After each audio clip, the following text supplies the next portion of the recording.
नमस्कार साथियों, दोहरा क्लासेस पर एक बार पुनः आप सभी साथियों का स्वागत है। आज के इस सेशन में हम बात करेंगे एनवीएस ने जो लैब अटेंडेंट की वैकेंसी निकाली है उसकी पिछली कट ऑफ क्या रही थी। काफी बच्चे कुछ कॉमन सवाल पूछ रहे हैं कि इसका पैटर्न किस प्रकार से रहेगा, हमें कौन से सब्जेक्ट की सबसे ज्यादा तैयारी करने की जरूरत है, टॉपिक वाइज सिलेबस क्या रहेगा, क्या साइंस के किसी भी स्ट्रीम वाला अप्लाई कर सकता है, मतलब साइंस स्ट्रीम के अंदर कोई भी सब्जेक्ट है तो क्या आप अप्लाई कर सकते हो। फॉर एग्जाम्पल अगर एग्रीकल्चर सब्जेक्ट है तो क्या आप आवेदन कर सकते हो। तो इन सब चीजों को लेकर इस वीडियो सेशन में हम बात करने वाले हैं। देखिए, सबसे बड़ा सवाल तो ये कि लैब अटेंडेंट की जो एनवीएस की वैकेंसी होती है उसके अंदर कट ऑफ कितनी रहती है, इतनी कम कट ऑफ रहती है, इसको लेकर भी हम इस सेशन के अंदर बात करने वाले हैं। चलिए शुरू करते हैं सेशन। सबसे पहले आपको यह समझना है कि इसका पैटर्न किस प्रकार से रहता है। देखिए, जो लैब अटेंडेंट की पोस्ट है इसके अंदर रीजनिंग एबिलिटी के आपसे 15 सवाल पूछे जाएंगे जो कि 15 मार्क्स के होंगे।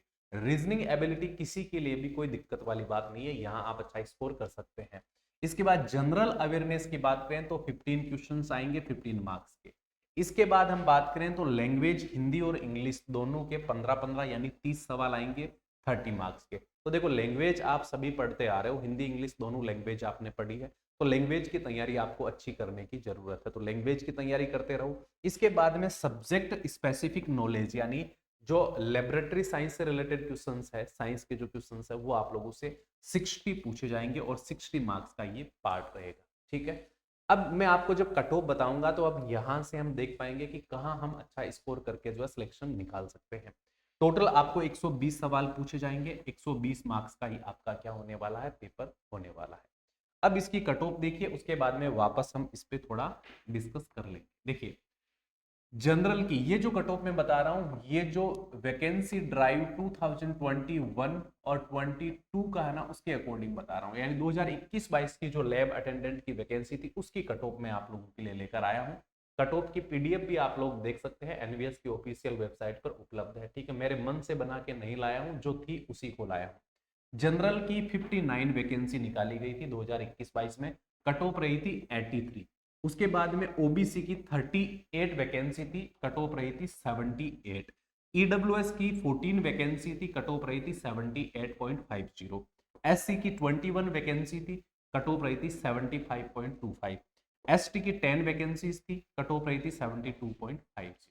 अब यहां पर आप एक बार ध्यान से देखोगे ना, तो 83 इसकी जो है जनरल की कट ऑफ रही है। ठीक है, इस बार वैकेंसी कुछ इस तरह से ही आपको देखने को मिलेगी, ना तो बहुत ज्यादा कम है ना बहुत ज्यादा वैकेंसी है, यानी इसी तरह से वैकेंसी का जो वर्गीकरण है वो आपको देखने को मिलता है। 161 पोस्ट के लिए जो है रिक्रूटमेंट आपकी निकली है।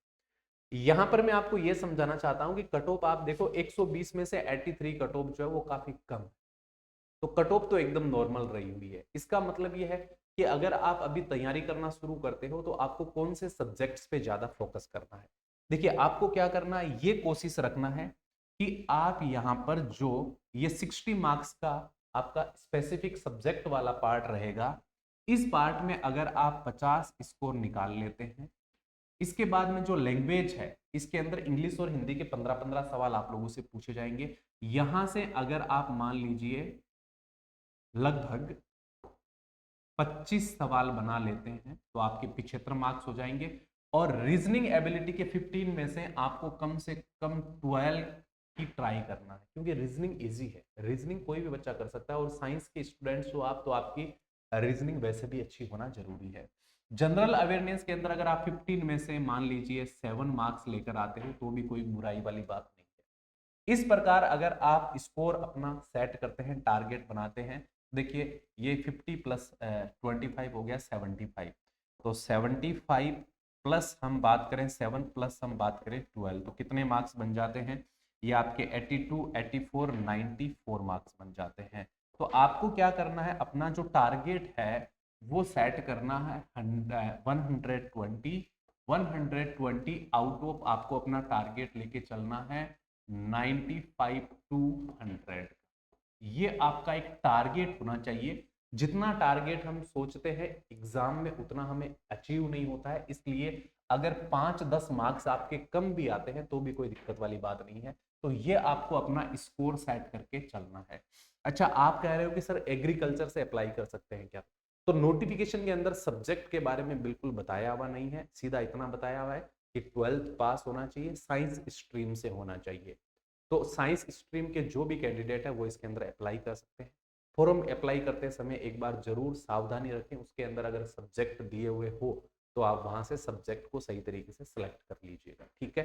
बाकी इसका प्रीवियस ईयर पेपर और बाकी सभी जो जानकारी है, कितने लोग अप्लाई करते हैं, क्या सैलरी है, क्या वर्क रहता है, सेकंड पार्ट जो है सब्जेक्ट स्पेसिफिक पार्ट है उसके अंदर किस तरह के क्वेश्चंस पूछे जाते हैं, ये हम आगे दूसरे वीडियो सेशन में डिस्कस करने वाले हैं। उम्मीद करता हूँ ये वाली जानकारी आपको अच्छी लगी है, तो वीडियो को लाइक, शेयर और चैनल को सब्सक्राइब करना बिल्कुल मत भूलिएगा। जो भी साथी नए हैं वो चैनल को सब्सक्राइब कर ले ताकि आगे आपको नोटिफिकेशन और इन्फॉर्मेशन मिलती रहे।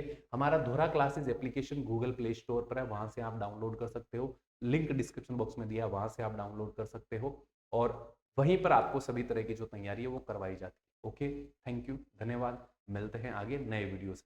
जय हिंद, जय भारत।